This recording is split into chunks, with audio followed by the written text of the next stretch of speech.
le Bitcoin a complètement explosé ces derniers jours et il est sur le point de faire un nouvel ATH. C'est très très bon signe, on a de très bonnes nouvelles autour du marché des crypto-monnaies en ce moment, mais ce qu'il faut savoir, c'est qu'on est arrivé sur une résistance majeure. Donc bien entendu, aujourd'hui, on parlera du Bitcoin, on ira voir ce qui est en train de se passer et ce qui pourrait se passer pour la suite. On parlera aussi bien évidemment d'Ethereum parce que le plan est pour l'instant en train de se dérouler à merveille. On ira voir aussi ce qui se passe sur le S&P 500, sur le Nasdaq et on parlera aussi du dollar pour voir ce qui est en train de se passer. Parce que pour le coup, on pourrait avoir un très gros retournement de tendance qui soit favorable au Bitcoin et à tout l'écosystème crypto. Parce que finalement, on est sur un point pivot et on pourrait soit avoir un retournement de tendance qui soit extrêmement favorable au Bitcoin et à l'ensemble de toutes les crypto-monnaies, soit une continuation de la hausse du dollar qui pour le coup pourrait être un petit peu plus problématique. Donc je vous expliquerai tout ça dans cette vidéo. Et puis bien entendu, comme d'habitude, on ira voir ce qui se passe sur les altcoins en fin de vidéo. Et donc, comme c'est une demande qui m'a été faite en commentaire sur YouTube, je vous ferai une petite analyse un petit peu plus poussée sur certains altcoins avec l'identification de mes niveaux de prise de profit. Ah oui, et puis j'oubliais, on ira voir aussi ce qui se passe sur la dominance du Bitcoin parce que c'est très très important à connaître et on se dirige tout droit vers un niveau clé. Donc c'est aussi pour ça que je vais vous parler de certains altcoins parce que comme je vous l'ai dit dans mes précédentes vidéos, il se pourrait que la fin de l'année soit très favorable à certains altcoins. Donc on ira voir tout ça aujourd'hui et juste avant, comme d'habitude, pour ceux qui ne me connaissent pas, je m'appelle Louis, je vous partage 2 à 3 fois par semaine mes analyses sur le marché des crypto-monnaies. Donc si cette thématique vous plaît, n'hésitez pas à vous abonner. Si ça vous intéresse et que vous voulez des petites exclusivités, vous avez mes liens pour mes différentes plateformes en description, que ce soit TikTok, Instagram, Telegram ou même Twitch. Et puis bien entendu, dernier point, n'oubliez pas que toutes les informations que je vous donne en vidéo ne sont pas à prendre comme des conseils en investissement. Donc surtout, faites bien vos propres recherches avant d'investir sur quoi que ce soit. Alors ceci étant dit, on va directement aller analyser le Bitcoin. Donc, on va regarder ce qui se passe sur du journalier parce que quand on regarde le graphique, on voit qu'on est venu chercher le niveau de résistance qu'on a juste ici. Alors, ce n'est pas un niveau identifié clairement avec un prix, c'est plutôt une zone que j'ai tracée, vous voyez, entre 71 500 et 73 200 $, puisqu'en fait, cette zone-là correspond un petit peu à l'ancien ATH qu'on avait fait juste ici, mais le bas de canal correspond aussi au dernier sommet qu'on est venu faire à ce niveau-là, ou même encore à ce niveau-là et à ce niveau-là. Donc vous voyez qu'on est sur un très très gros niveau de résistance et justement, c'est pas pour rien que le prix s'est fait rejeter et que pour la chandelle d'aujourd'hui, on est de la correction. Donc pour l'instant, il n'y a rien d'alarmant, au contraire. Vous voyez que ce qui s'est passé, en fait, c'est exactement ce que je vous disais dans mes précédentes vidéos. Pour l'instant, le scénario se déroule à merveille. On est toujours sur notre tendance haussière avec des bas de plus en plus hauts et des hauts de plus en plus hauts et avec un scénario d'évolution de 33% qui est toujours d'actualité. Alors comme je vous le disais, on avait 2 grosses résistances à franchir. La première, c'était le haut de canal baissier et la seconde, c'est celle sur laquelle on est actuellement. Donc la première a été cassée parfaitement. On a même eu un retest pour repartir à la hausse, donc ça c'était vraiment magnifique et très très propre. Mais par contre actuellement, on est sur la résistance et on est très haut sur le RSI. Donc oui, on a toujours notre tendance haussière sur le RSI qui d'ailleurs pour le coup, elle aussi est très propre, mais on est arrivé dans des zones de surachat. Alors on n'est pas vraiment passé très fortement dans les zones de surachat comme ce qu'on avait fait lors du dernier ATH, mais bon, on y est arrivé. Alors je pense qu'on a encore un petit peu de marge avant de potentiellement corriger, parce qu'il se pourrait bien qu'on passe un petit moment dans les zones de surachat comme ce qu'on a fait à ce niveau-là quand on était venu chercher l'ATH, mais il faut quand même se méfier, parce que ces zones-là sont des zones où il est bon de prendre des profits.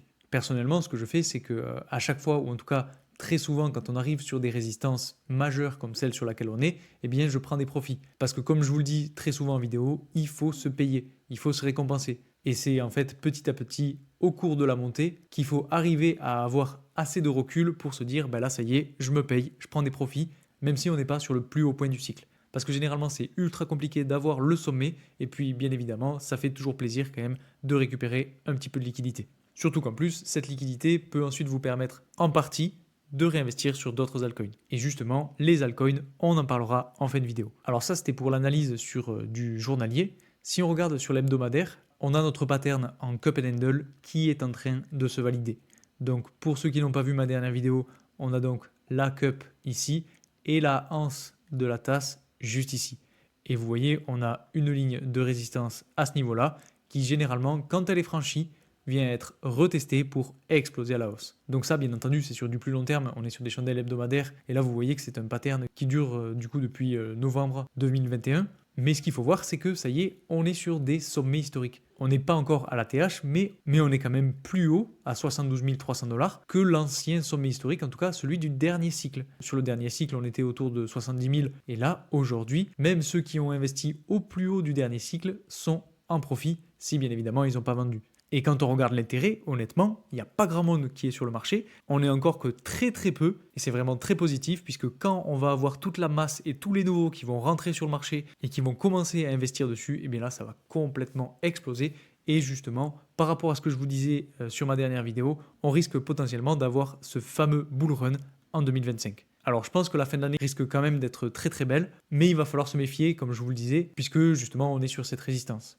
Donc ce qui pourrait très bien se passer, attendez, je vais retourner sur des chandelles journalières pour vous en parler. Ce qui pourrait très bien se passer, c'est qu'en fait on franchisse tout simplement ce sommet, qu'on aille chercher un nouvel ATH et qu'on passe en fait bien au-dessus pour pourquoi pas aller chercher, je sais pas moi, les 75-76 000 $, pour ensuite revenir chercher le niveau de résistance, en fait qu'on finalise un petit peu ce pattern en cup and handle et pour justement manipuler un peu tout le marché, faire sortir tous ceux qui se sont positionnés en short suite à la touche de la résistance, venir liquider un petit peu toutes ces personnes, retourner chercher la résistance et repartir à la hausse. Ça, c'est vraiment un scénario qui peut être très très probable, puisque bien entendu, sur des points clés comme celui-ci, il faut de la manipulation. Surtout qu'en plus, on a les élections qui arrivent donc le 5 novembre et on a la réunion du FOMC le 7 novembre, donc dans 8 jours et 2 heures. Donc là aussi, il va falloir être très très attentif parce que ça risque de bouger très fort la semaine prochaine. Et il se pourrait aussi que le marché soit en train de pricer un petit peu la nouvelle, puisqu'on aura justement les nouvelles sur les taux d'intérêt. Et comme le consensus s'attend donc en grande majorité à une réduction des taux d'intérêt, eh bien il se pourrait tout simplement qu'on soit justement en train de pricer un petit peu la nouvelle. Donc selon moi, on n'est pas au bout de nos surprises, notamment par rapport à ce qui nous attend la semaine prochaine. Donc si vous m'avez suivi et que vous vous êtes positionné tout au long de ces dernières années, eh bien, je pense que c'est le moment de prendre un petit peu de profit. Alors attention, je ne vous dis pas de tout sortir, je vous dis juste que ça viendra en fait récompenser tous vos efforts. Et puis, dernière chose dont je voulais vous parler, donc sur des chandelles mensuelles cette fois-ci, eh bien, ce qu'il faut regarder, c'est que pour l'instant, la clôture de ce mois-ci pourrait être la plus haute de l'histoire du Bitcoin. Alors, on a encore demain pour voir ce que ça va donner, mais si on arrive à clôturer au-delà des 71 000 $ sur cette chandelle mensuelle, eh bien, on pourra valider justement le fait qu'elle aura clôturé au-dessus de l'ancienne plus haute. Donc ce sera très très bon signe pour la suite et pour le plus long terme. Alors si on retourne sur des chandelles journalières et qu'on va voir un petit peu ce qui se passe du côté d'Ethereum maintenant, eh bien sur Ethereum, tout se passe comme prévu. C'est-à-dire qu'on est venu chercher le niveau de support juste ici identifié par la tendance haussière et on est venu même retester finalement la tendance baissière qu'on avait sur du plus long terme juste ici et donc le fameux triangle dont je vous parlais.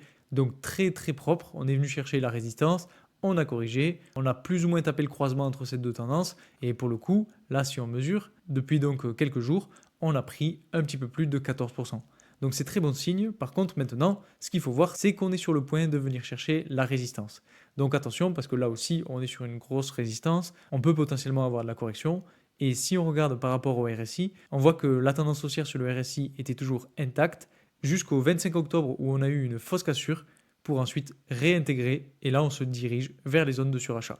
Donc je pense qu'on a aussi un petit peu de marge pour le coup sur Ethereum et qu'on pourrait pourquoi pas facilement aller chercher le niveau des 2880 $. En plus, bon, ça conforterait la tendance haussière et on irait valider un petit peu cette fameuse résistance autour de ce niveau-là. Et cette résistance, vous le voyez en fait, je l'ai matérialisée tout simplement parce que c'était un niveau de support très très propre entre mi-avril et mi-mai, mais aussi autour de juillet 2024. Ensuite, si on regarde ce qui est en train de se passer sur le dollar, donc sur le dollar, je vous disais qu'on avait plus ou moins deux targets, donc la première a été franchie, donc je peux la supprimer, et la deuxième a elle aussi été franchie, mais pour le coup, le dollar est venu se reposer plusieurs fois dessus. Donc il y a une grosse bataille autour de ce deuxième niveau. Et donc ce que je vous disais, c'est que finalement, on a un dernier niveau de résistance qui pourrait être matérialisé donc, par cette tendance baissière sur du plus long terme. Et que justement, à chaque fois qu'on va chercher cette tendance, on a un RSI qui est très haut, qui amène donc le dollar à corriger. Actuellement, on est allé chercher très haut sur le RSI, mais on n'est pas allé chercher la tendance baissière. Finalement, le plus probable serait qu'on revienne chercher la tendance, qu'on continue à être assez haut sur le RSI, pour ensuite corriger sur ce niveau de résistance et petit à petit repartir dans les zones de survente sur le RSI. Après, ce qui peut aussi très bien se passer, c'est qu'à force de batailler avec ce niveau de support, eh bien qu'on vienne le casser à la baisse. Et donc si on le casse à la baisse, prochain niveau de support sera ce niveau-là. Et si on arrive à corriger, dans tous les cas, ça sera très bon signe pour Bitcoin et pour les autres crypto-monnaies, puisque je vous le rappelle, quand on a un dollar qui corrige, eh bien c'est très bénéfique pour les actifs risqués et donc les crypto-monnaies. Il fallait aussi que je vous parle de la dominance du Bitcoin. Parce que par rapport au fait que Bitcoin soit sur son plus haut sommet historique, eh bien la dominance du Bitcoin n'y est pas pour rien. Alors quand on regarde un petit peu, je vais me mettre sur des chandelles hebdomadaires pour vous présenter tout ça. Quand on regarde un petit peu ce qui est en train de se passer, donc vous voyez qu'on avait une belle tendance baissière juste ici sur la dominance du Bitcoin et qu'en fait à chaque fois qu'on venait chercher cette tendance, eh bien on avait de la correction sur la dominance et donc on avait une all season. Actuellement, ce qu'il faut regarder, c'est qu'on a franchi en fait à la hausse la tendance baissière et que maintenant on évolue à la hausse sur une tendance haussière et même sur un joli canal haussier dont ça fait longtemps que je n'ai pas parlé, mais qui est toujours d'actualité. Et le plus important là-dessus, c'est qu'on a une dominance du Bitcoin qui se rapproche dangereusement du niveau de résistance là aussi.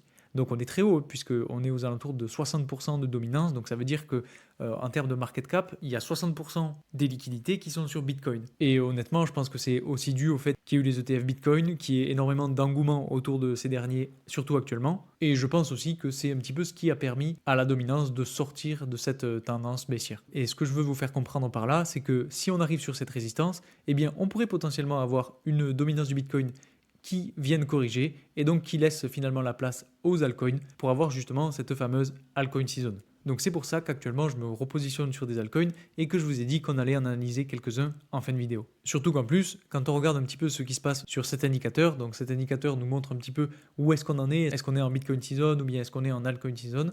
Pour l'instant, on est toujours en Bitcoin season, mais vous voyez qu'on a une altcoin season qui est sur le point de démarrer. En tout cas, une dominance du Bitcoin qui pourrait s'essouffler et donc pour laisser la place justement à une altcoin season. Parce que en fait cet indicateur nous montre que quand on descend sur cette courbe, eh bien on est en Bitcoin season et quand on augmente, eh bien on est en altcoin season. Donc on est arrivé très bas sur la Bitcoin season, on a une dominance du Bitcoin qui est sur résistance, donc on pourrait pourquoi pas s'attendre à avoir des altcoins qui en profitent dans les prochaines semaines.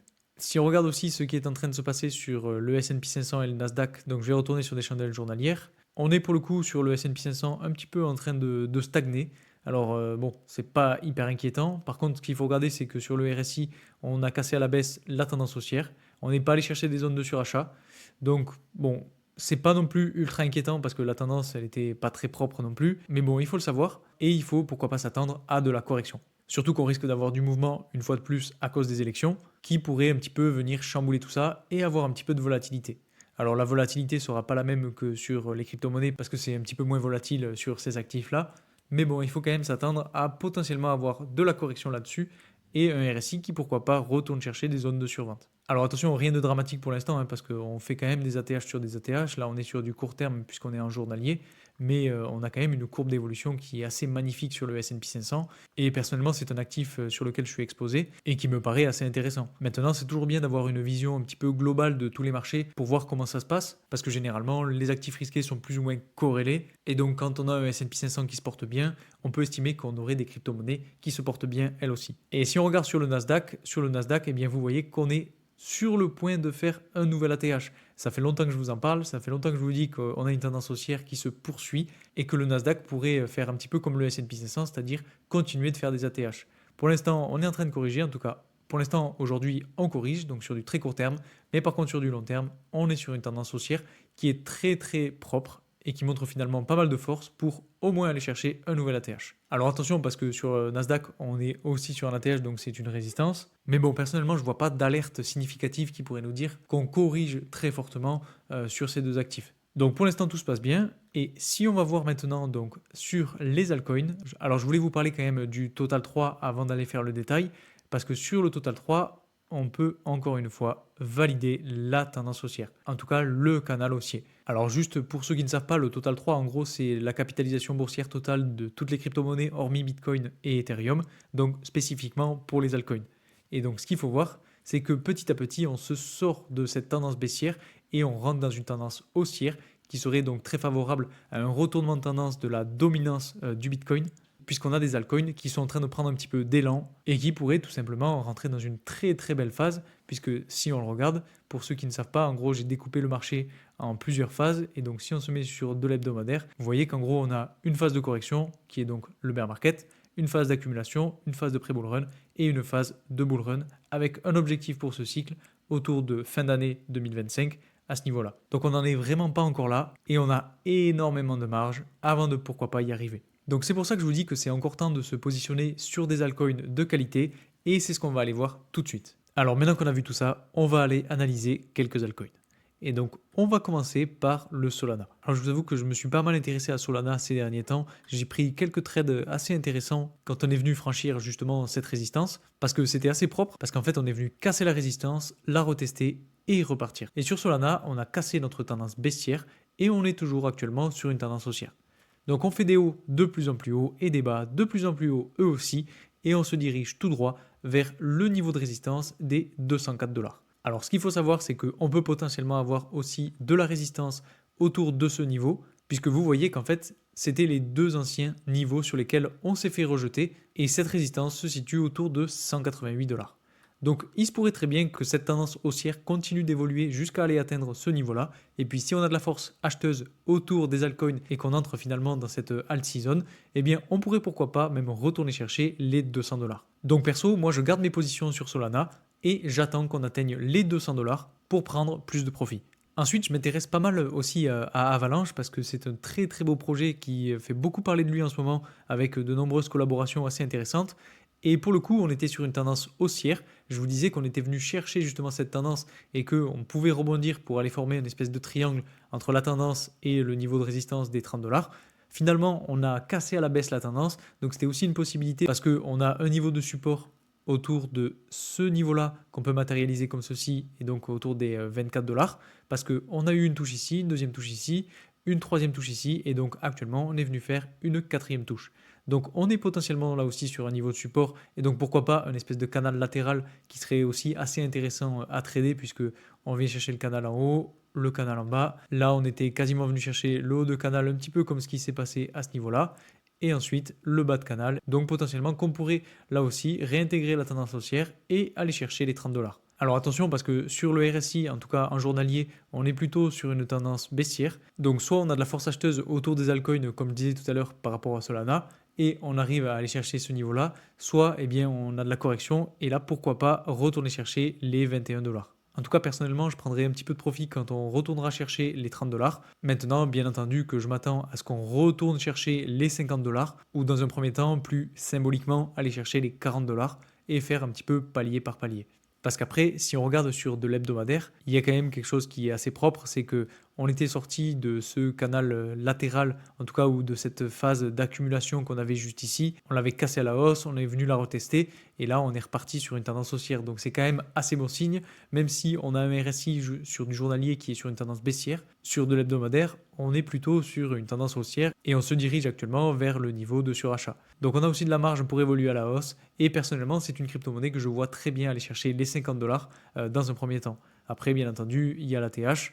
Bon, on n'est pas encore là, il va falloir quand même qu'on arrive à aller chercher ce niveau-là, ce sera déjà bien, en tout cas pour cette crypto-monnaie-là, qui est déjà, entre guillemets, assez vieille. Ensuite, si on continue, je voulais vous reparler de Injective, parce que sur Injective, on est toujours sur la tendance haussière, et on a rebondi sur le niveau de support. Donc personnellement, je ne suis pas encore sorti, je sortirai un petit peu quand on atteindra les 30 $ ou bien les 45 $. C'est mes deux targets sur cette crypto-monnaie-là. Mais par contre, je pense que ça peut être très intéressant de prendre des trades à court terme parce que si on regarde sur du journalier, vous voyez qu'on rebondit petit à petit. Alors là, c'est même très très propre puisqu'on a la tendance haussière qui vient croiser avec le niveau de support et on est venu rebondir dessus très proprement. Donc là, pour le coup, je pense qu'il y a des trades assez intéressants à prendre en se fiant au niveau de support et au niveau de résistance. Sur le RSI, il n'y a pas grand chose à dire puisqu'on est dans des zones assez neutres. Ensuite, si on continue avec Kaspa, pour le coup, on a cassé la tendance haussière et on se dirige vers le niveau de support autour de 0,9 $. Donc c'est très très intéressant par contre là sur Kaspa parce qu'on va atteindre des niveaux très importants et à mon avis on risque peut-être de corriger encore un petit peu, retourner chercher ce niveau-là pour ensuite reprendre de la force et repartir à la hausse, surtout que quand on regarde le RSI sur du journalier ça fait longtemps qu'on est très très bas, alors on n'est pas encore passé dans des zones de survente mais bon on est quand même très bas. Et je pense qu'à un moment donné, on va avoir un retournement de tendance et on va avoir de la poussée à la hausse sur Kaspa qui va s'enclencher. Surtout qu'en plus là, on a eu de très grosses corrections. Si on mesure depuis le plus haut, on est venu descendre à plus de 50%, donc c'est quand même assez impressionnant. Et donc, selon moi, on a une très grosse opportunité actuellement. Après, bien entendu, si on casse à la baisse ce niveau de support, là, il faudra se poser d'autres questions. Mais pour l'instant, je ne le vois pas comme ça. Donc personnellement, je surveille de très près. Je suis sur le point de me repositionner à la hausse. J'attends quand même qu'on vienne chercher le niveau de support autour de 0,96$ pour ensuite prendre des profits soit quand on ira chercher la tendance haussière, soit quand on ira chercher la résistance autour de 0,14$. Donc par rapport à Kaspa, je suis assez enthousiaste. Ensuite, si on regarde par rapport à Rio, c'est là aussi une crypto-monnaie qui m'intéresse très fortement. On est venu chercher le niveau de support juste ici suite à une très grosse correction. Ensuite, on a bien rebondi dessus et là, pour le coup, on est venu recorriger très fort. On est quasiment venu chercher le niveau de support et là, actuellement, on s'est fait rejeter sur du journalier par le niveau de résistance autour de 0,83$. Donc attention sur Rio parce qu'on est toujours sur une tendance baissière, on n'a pas de retournement de tendance effectif avec des bas de plus en plus haut et des hauts de plus en plus haut. Et ce qu'il faut regarder aussi quand même, c'est que sur le RSI, on est pour le coup aussi assez bas, ce qui peut nous amener à avoir un retournement de tendance dans pas trop longtemps. Donc un petit peu comme pour Kaspa, je surveille de très près parce que ça risque de repartir à la hausse, surtout si on a une alt season qui s'enclenche. Et personnellement, ma première target, c'est les 1,54$. Alors, vous voyez qu'il y a des niveaux de résistance avant, mais personnellement, j'ai confiance en cette crypto-monnaie-là et on verra bien. Donc, je prends le risque de ne pas prendre de profit avant. Ensuite, quand on regarde sur Render, je vous disais qu'on pouvait potentiellement continuer d'évoluer un petit peu dans ce triangle entre la tendance baissière et la tendance haussière. On est venu chercher une nouvelle fois, il n'y a pas si longtemps, le bas de canal, donc très très propre, on a rebondi dessus, et là on est venu repasser au-dessus du niveau de résistance, et on est quasiment repassé sur la tendance haussière. Donc malheureusement, on a cassé justement cette tendance haussière, mais bon, je pense que c'était simplement une fausse cassure pour réintégrer et ensuite repartir à la hausse petit à petit. Et donc la prochaine target, en tout cas sur Render, pour moi, c'est les 8$. Après, on aura les 9$, mais personnellement, pour l'instant, je reste sur les 8$. Donc là aussi, je pense qu'on a une très très grosse opportunité. Ça fait un moment qu'on bataille avec ce niveau de support et à un moment donné, il va falloir prendre une décision. Et honnêtement, je ne pense pas que ce soit une décision baissière parce que vu l'engouement qu'il y a autour de ce projet et vu ce qui nous attend pour la suite, je pense que justement, ce sera l'inverse et qu'on aura une poussée à la hausse pour aller chercher ce niveau-là. Alors, je peux me tromper, bien entendu, ce n'est pas un conseil d'investissement, mais c'est ce que je vois pour la suite. Maintenant, si on regarde le RSI, on voit qu'il est lui aussi assez bas, sur une tendance haussière qui est poussive, mais qui se dirige petit à petit vers des niveaux de surachat.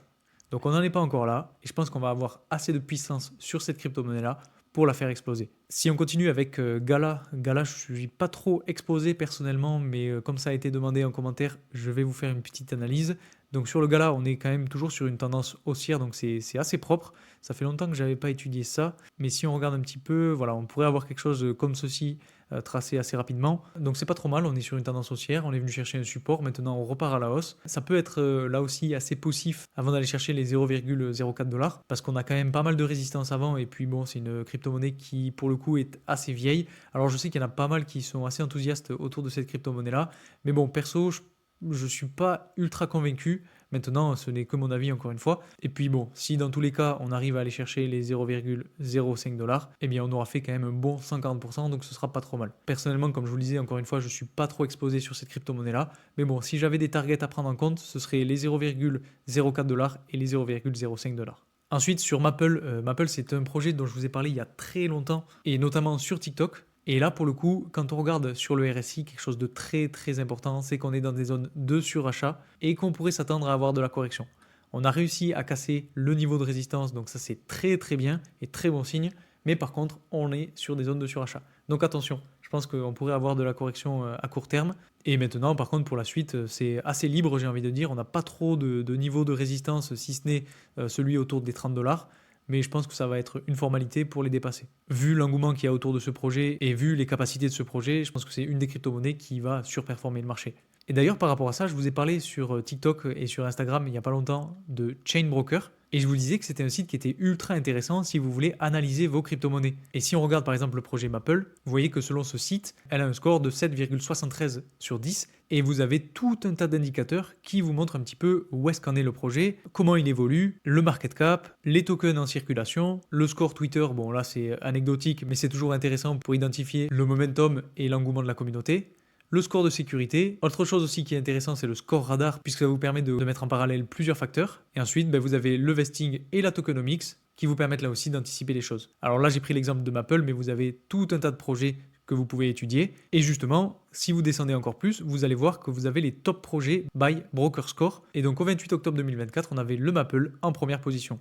Vous avez aussi Pendle, Stacks, Solana, etc. Donc c'est pas mal d'avoir un petit peu ce classement par score. Ça vous permet de vous donner une idée de la valeur des projets. Si on continue, j'avais choisi le Pendle parce que pour le coup, on est venu chercher là aussi la tendance haussière, en tout cas le haut de cette espèce de canal haussier. Donc attention, on peut avoir de la correction court terme. Après, je pense qu'on risque de continuer d'évoluer à la hausse dans ce canal et ce, potentiellement jusqu'à la fin de l'année. Là aussi, on est sur un très très beau projet. Et pour le coup, ma prochaine target, en tout cas sur ce projet-là, sera autour des 6,34 $. C'est un niveau de résistance qu'il va falloir prendre en compte et qui risque de donner un peu de fil à retordre au prix. Donc c'est pour ça que je prendrai des profits à ce niveau-là. Donc voilà, c'est un petit peu tout ce que je voulais vous présenter aujourd'hui. J'espère que j'ai été assez clair. Si vous avez des questions, n'hésitez pas à me les poser en commentaire, je répondrai à tout le monde. Ce qu'il faut retenir de cette vidéo, c'est que, attention, on est sur un niveau de résistance, on peut avoir de la correction, de la manipulation et beaucoup de volatilité. Donc surtout, faites gaffe avec les leviers. Je pense qu'il va falloir qu'on attende un petit peu toutes ces annonces la semaine prochaine, que ce soit les élections américaines ou que ce soit la réunion FOMC, pour avoir vraiment un marché qui prenne une décision soit haussière, soit baissière, et qu'on puisse enfin savoir si la fin de l'année sera belle ou s'il faudra attendre encore un peu. Dans tous les cas, j'espère que cette vidéo vous aura plu. Si c'est le cas, n'oubliez pas de mettre un like comme d'habitude, de commenter avec la crypto-monnaie ou les crypto-monnaies que vous voulez que j'analyse. Abonnez-vous si ce n'est pas déjà fait, et moi je vous dis à très vite pour une nouvelle vidéo. Salut!